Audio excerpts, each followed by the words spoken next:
Salut à tous, aujourd'hui j'avais envie de vous partager un peu mon expérience sur le passage à un lit de grand, donc avec mes deux enfants, Enzo qui a maintenant 6 ans et Jonas qui en a 3, parce que ça s'est pas passé de la même façon dans les deux cas, et en fait je me suis dit que ça pouvait peut-être répondre à certaines de vos questions si vous êtes en train d'y réfléchir.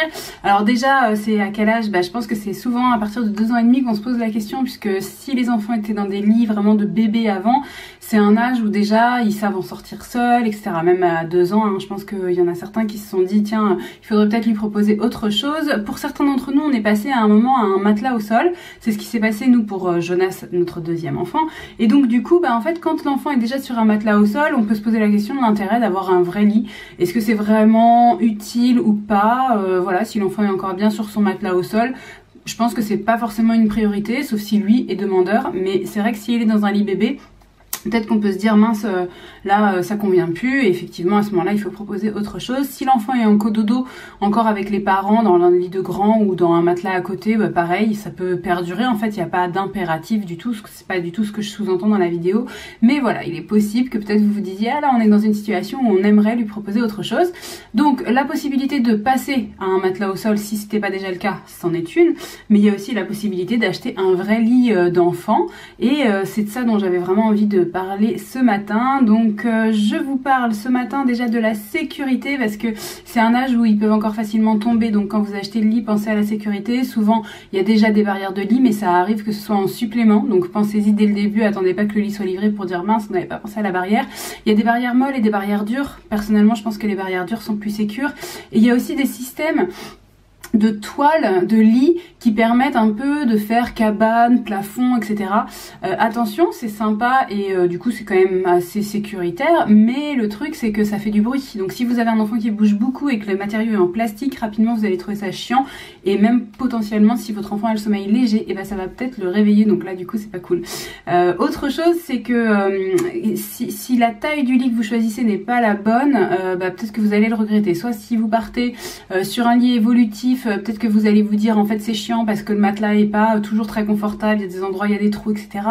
Peut-être que vous allez aussi vous dire en fait c'est chiant parce qu'un lit évolutif on le garde pendant hyper longtemps, donc au fur et à mesure du temps il s'abîme, et à la fin quand mon enfant est grand dedans, et du coup finalement je trouve que le lit est vraiment trop usé, et j'aurais préféré en acheter 2 pour le même prix plutôt que 1 qui dure aussi longtemps. Ça dépend si on aime les trucs évolutifs ou pas, et pourquoi on fait le choix de l'évolutif aussi.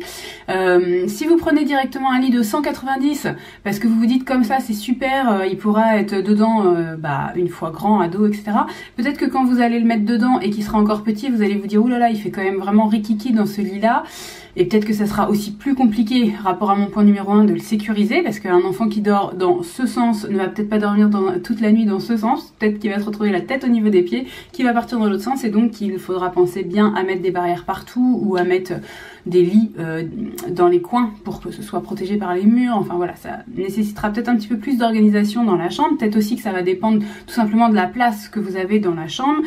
Pensez pas du tout au lit surélevé, avec les petits c'est trop tôt, d'ailleurs de toute façon c'est marqué sur toutes les notices, mais vraiment oubliez ça, parce que même si on se dit ça peut passer, on sait jamais, on n'est pas à l'abri d'un accident, donc il n'y a pas de priorité à mettre son enfant sur un lit mezzanine, donc ça on zappe. Et si on pense au lit de 160, on se dit ouais mais 160 c'est vraiment petit, et du coup est-ce que mon enfant quand même rapidement va pas être à l'étroit dedans? C'est à cette question que j'avais envie vraiment de répondre aujourd'hui. Il se trouve que nous on a fait ce choix là pour Enzo qui a maintenant 6 ans, donc quand il en avait 2,5, 3, 2,5 je crois, et du coup on est passé à un 160 qu'on a acheté d'occasion en se disant comme ça on prend pas un gros risque, on verra bien. Et en fait il a 6 ans, il est toujours dedans. Donc regardez les courbes de croissance sur les carnets de santé, voyez où votre enfant se situe maintenant, et puis la courbe que vous pensez qu'il aura à peu près, et voyez jusqu'à quel âge ça le pousse, et puis finalement vous allez peut-être trouver que c'est suffisant, sauf si vous avez fait le choix, comme je disais tout à l'heure, de prendre un modèle qui dure vraiment plus longtemps, qui a des avantages et des inconvénients, mais voilà, c'est une question sur laquelle on peut facilement avoir la réponse, en tout cas en allant voir sur le carnet de santé. C'était la petite astuce que je voulais vous souffler ici. Pensez aussi que votre enfant, en fait, à cet âge-là, là, petit, quand il veut un lit de grand, ou quand vous lui suggérez d'en avoir un, il n'est pas forcément dans une attente vraiment de fouille. C'est pas forcément tous les modèles qui existent comme vous. Il n'a pas forcément repéré chez les copains qu'il y avait ça ou ça qui existait. Donc des fois, nous, en tête, on a envie de leur faire super plaisir, d'acheter un modèle en mode une super voiture, un lit voiture, ou un lit princesse ou un lit cabane, enfin des trucs de fou. qui parfois sont onéreux, et en fait on peut des fois rester sur de la simplicité basique, du bois brut, et puis rester sur la déco dans la chambre pour que ce soit quand même sympa. On n'est vraiment pas obligé de mettre un budget là-dedans parce que ça reste de la déco. Peut-être le matelas, si jamais vraiment on tient à ce que notre enfant ait un bon matelas, effectivement on peut y mettre plus cher et ça a un sens pour la santé de l'enfant. Mais sinon sur le lit en lui-même, voilà, on n'est pas obligé quoi. Si on a un budget un peu serré d'habitude, on peut se dire que sur ça on peut faire simple et que l'enfant il sera très content quand même. Du coup nous je voulais vous dire lequel on a et duquel on est content. C'est je vais vous mettre en barre d'infos, c'est le modèle le moins cher de chez Ikea qui s'appelle Sniglar, toujours très facile à prononcer Ikea. Donc c'est le cadre de lit et le sommier à 35 €, mais il n'y a pas le matelas avec, donc après c'est à vous de payer le matelas en plus et c'est sûr que ça rajoute un certain coût. Hein.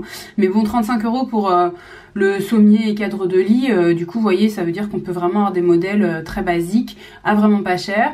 Donc voilà, après c'est un 160, est-ce que c'est un choix qui vous convient ou pas? Nous je vous dis c'est le choix qu'on a fait et là à 6 ans il est encore dedans et on n'a pas du tout pour projet d'en changer parce qu'il a encore de la marge.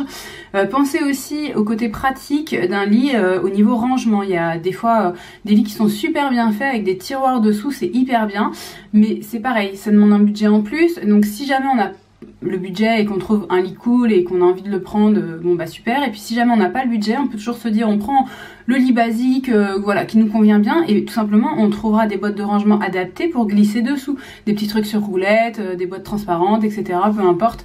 Ou alors ça sera un espace de rangement qui restera un espace de rangement par exemple pour les vêtements qu'on veut garder pour la saison suivante ou qu'on a d'avance, ou des jouets qu'on met pas toujours à disposition et qu'on sort pour un roulement, et donc voilà un truc sur lequel on n'a pas besoin tous les jours de sortir.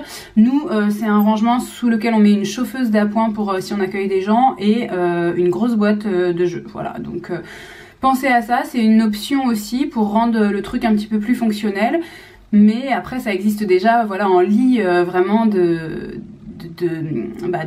tout bien équipé, avec vraiment tout ce qu'il faut. Vous pouvez avoir vraiment, j'ai vu des trucs hyper chouettes. Par contre attention, parfois ça fait monter la hauteur du lit, donc quand on est toujours sur l'idée d'avoir un petit qui va dans un lit d'enfant, de grand pour la première fois, donc pensez bien à la hauteur du lit, parce que là sinon c'est la même chose que ce que je disais tout à l'heure sur les lits mezzanine. N'hésitez pas à compléter cette vidéo juste en dessous si vous au passage de lit de grand vous vous êtes fait des petites remarques voilà, sur les accessoires de lit ou la façon dont ça se passait justement. N'hésitez pas juste en dessous à compléter, et puis si la vidéo vous plaît, vous donne des petits renseignements, vous aide à avancer dans votre réflexion, vous n'oubliez pas mon petit pouce j'aime. Quant à moi je vous retrouve très vite dans une prochaine vidéo.